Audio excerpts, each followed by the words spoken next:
মন্ত্রী, আমার সময় চলে এসেছে রাজা নির্বাচন করার। বাবা, কি নির্বাচন করবেন? আমাকে রাজা বানান। আরে আমি রাজা হব কেন? আব্বে তুমি কালো।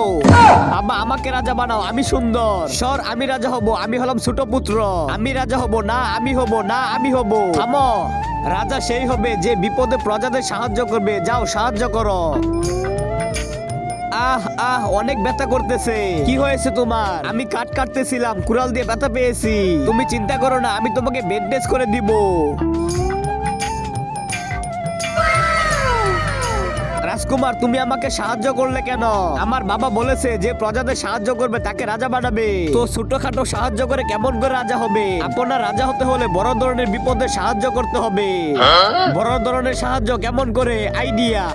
তাহলে আমি তোমাকে দিয়ে টেস্ট করি, দাঁড়াও। হ্যাঁ, আরে এ রাজা হওয়ার যোগ্য না, চলো। ছেড়ে দাও, ছেড়ে দাও, আমাকে মেরো না। আব্বে দাঁড়াও। মারো কেন? এ সালা চুরি করে পালিয়ে যাইতেছিল, আমরা ধরে ফেলেছি তাই মারতেছি। তোমাকে আর তারা মারবে না, আমি তোমাকে সাহায্য করব। এই নাও চাবি, তুমি তাড়াতাড়ি বাইক দিয়ে চলে যাও। আরে এই তো চুরদের সাহায্য করে রাজা হবে না। চলো আমার বড় ছেলে দেখে আসি।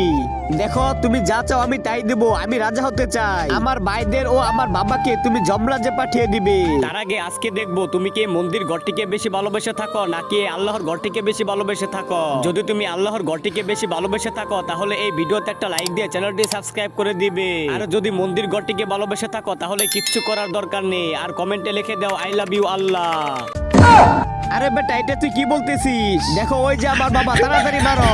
মন্ত্রী পালাও, পালাও, পালাও।